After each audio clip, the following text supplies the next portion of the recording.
Ultra Legends first pick. Apakah mereka mau mengambil Varsanya? Itu yang menjadi pertanyaan. Apakah mereka mau mengamankan Varsa untuk mereka sendiri? Berarti Om Wawa menjawab. Goni bertanya, Om Wawa menjawab. Oke, boleh. Saya akan menjawab ya. Kemungkinan tipe. Biasanya kan buildnya Clock of Destiny atau kalau enggak ya udah glowing aja, itu masih ada plus HP juga yang bisa didapetin. Dan pengambilan dari Chusin ini sebenarnya untuk menutup Beatrix. Itu pocket pick banget ya, maksudnya dia power banget. Kalau emang mau langsung ngeluarin ya itu Beatrix Kalea aku setuju. Lah, ambil aja Kaleanya sekarang sebelum Kalea tidak diambil tepat. bener. Bisa jadi rebutan dua-duanya sih ya. Kalau nggak diambil TLPH, bakal dipakai Ultra Legend. Bener, karena Kalea Varsha ya. Kalea Varsha sakit banget juga. Ini ada banget nih Kalea nih. Aku ngeliatin dari mana ya, Kalea kok nggak muncul ya. Mana si ijo-ijo? Cuman bahkan Badang pun di Nah. sini itu agak turun ya, karena Badang masih prayo loh, masih oke banget buat diambil. Badang roamer untuk Ultra Legends is oke. Tapi kalau Kalea berhadapan dengan Jo, enak banget Kalea, tinggal nunggu aja nih. Jo-nya masuk langsung Tidal Slam. Tapi comfort pick loh, ini Joy. Setuju. Populer banget untuk Ultra Legend, sering banget dipakai dan menjadi power pick juga untuk mereka. Dan ini tukeran 3 hero awal, gimana ngelihatnya Goni? lebih better untuk Ultra Legends, ada range, ada fisik dan juga magic. Cuman kalau ngelihat Hayabusanya Carl, ya eksekusi sih balik lagi at the end of the day. Menurut aku di atas kertas TLPH mestinya masih bisa mengamankan itu. Tapi kalau dari segi hero, Better. Oh, dari segi hero aku tetap lebih suka kanan. mau bawa? Hero gua kiri. Ya, karena yang kanan sebenarnya kalian aku suka dengan Beatrix, tapi kalian dengan Harith ini butuh waktu banget juga. Jadi untuk umpan tariknya ini pasti TLPH mereka bakal coba untuk ngajak adu mekanik. Wow, Iya. adu mekanik. Tapi lagi eksekusinya yang harus diperhatikan. Dan bagaimana eksekusi akan dilakukan oleh kedua tim ini, langsung saja para caster, Ranger Mas dan juga Lim Kocak. Yes, terima kasih banyak Bude Monster. Tentunya di sini ada Captain Ranger Mas bersama dengan co-pilot saya. Dan Kocok, kita akan memandu game kedua nih, 1-0 tim Yes. Liquid PH. Ya, dia menghancurkan Ultra Legends di game pertama. Yes, di game yang kedua kembali mengudara untuk match yang pertama Kaltezi. Kalau mungkin Om Wawa melihat dari seorang Parsha yang berbeda dari game 1 dan game kedua, kayaknya ini akan menjadi Parsha yang lebih terpressure. Ini Parsha yang bisa di dive in dan dive out kapan aja sama Kaltezi.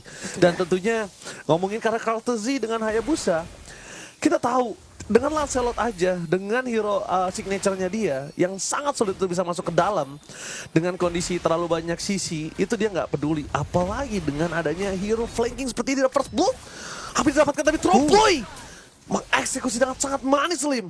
Itu dia rhythm yang cepat sekali tadi ya, karena memang nggak butuh timing lagi. Hanya tinggal butuh finishing touch aja, jadi kayak udah yang penting kena. Sementara ya kalau kita ngomongin soal Assassin, Battle of the Assassin, Joy versus Hayabusa dan Sanford, Flicker. Tapi nampaknya Tromboy akan coba mendapatkan satu point kill dari Sanford. Hit awal ke Dartlaw akan masuk, tapi itu dia one last hit. Sanford semaksimal mungkin udah mencoba untuk bertahan seorang diri dari bottom lane, tapi ternyata keuntungan tersebut akan didapatkan oleh Ultra Legends plus Dark Lord yang akan lebih unggul di saat Turtle nanti. Ini Trowboy 2 kill loh di awal. Ini Joy-nya agresif sekali dan one knockdown. Ya memang sih salah satunya Chusin. Ini hero yang paling menyulitkan juga untuk Parsha.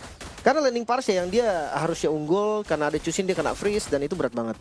Oke, tapi lihat, Kaltezi is coming, Parau the shadow kill, instant kill didapatkan oleh tim Liquid. Meanwhile, para pasukan dari tim Liquid mereka terkena pressure dan bahkan kehilangan JP untuk kedua kalinya. Tidak mau tinggal diam sampai Kaltezi harus turun gunung, menutup jalan point kill supaya 3 sama dan akhirnya Turtle tidak tertake over. Meanwhile, Sanford masuk terlalu dalam dan bahkan dengan tidak ada Final Slash, Sanford seakan-akan hanya menyerahkan jiwa dan raganya di depan sana. For nothing. Kasih space buat Turtle kali ya, yang sebenarnya nggak harus sih. Oke, one last Oheb. hit-nya gagal, tapi ternyata Oheb ini ada jalan untuk pulang dan Trowboy killing seperti didapatkan. Shutdown yang akan sangat manis kalau didapatkan oleh sosok dari Oheb nantinya. Ini tapi tim Liquid terburu-buru sekali.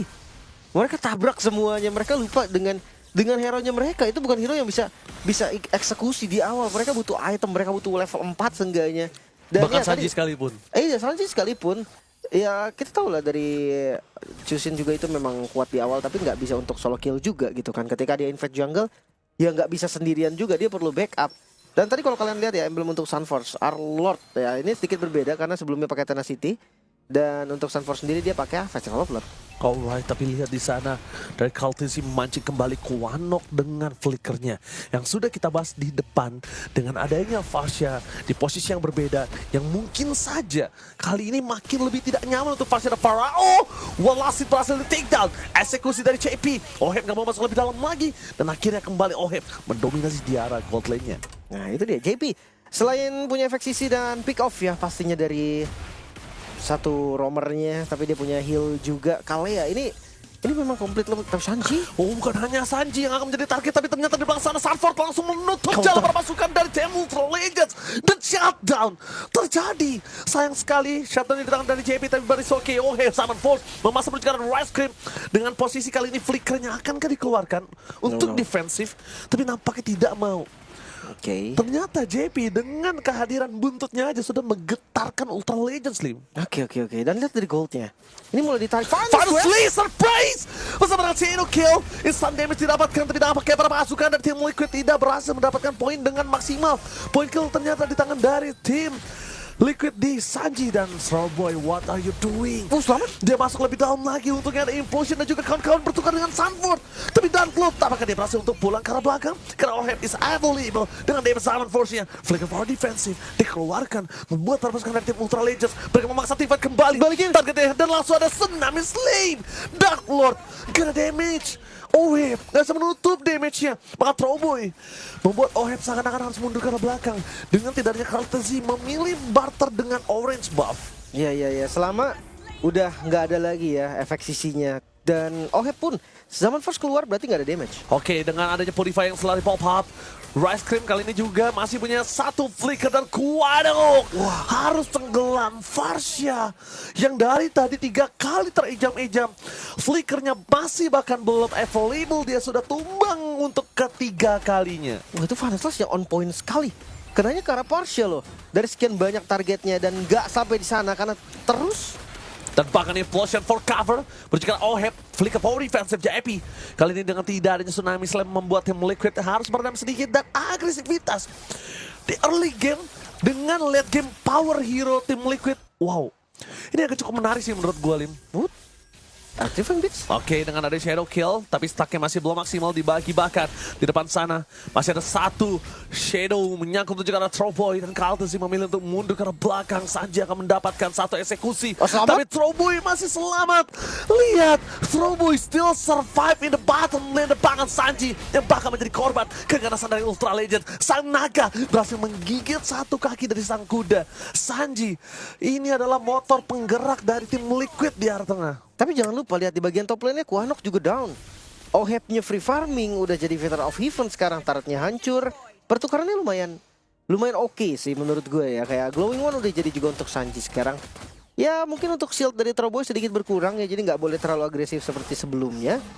Ditambah damage dari Sanji juga udah lumayan terasa nih. Jangan sampai nanti tiba-tiba nggak expect sama DPS dari Sanji. Menuju ke Dark Lord. Tapi kalau misalnya menuju ke Dark Lord, pastikan DPS-nya cukup.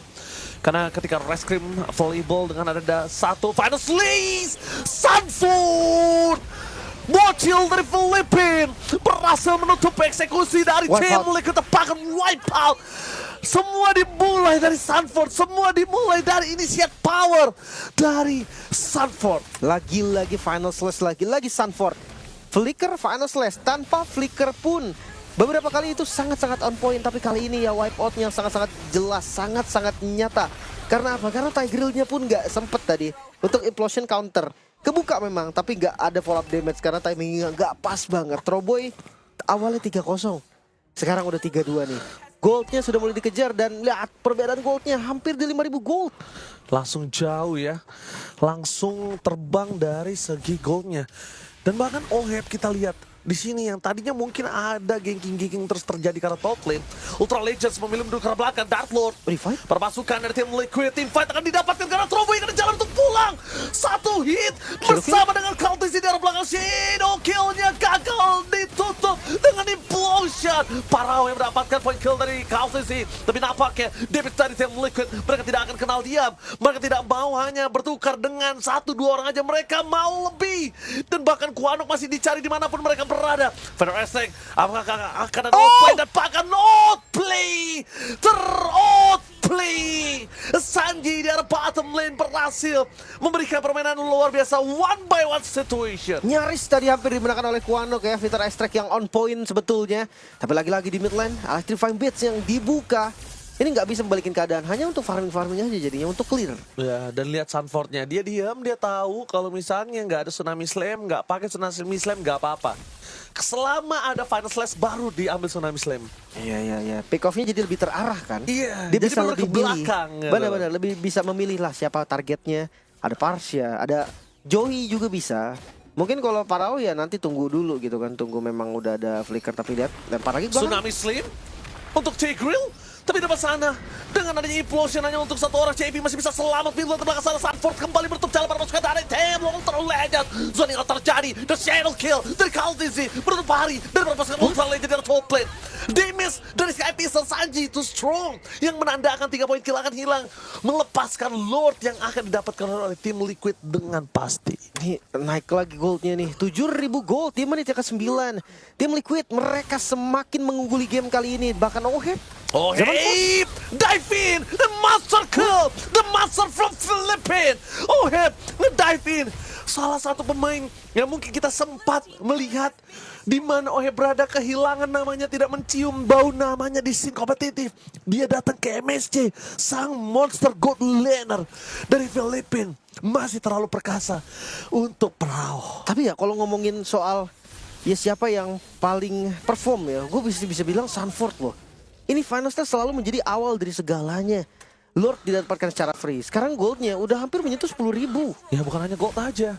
Tapi lihat, dengan poin kill yang benar-benar langsung didominasi, bahkan mereka dari sama pun nggak mau.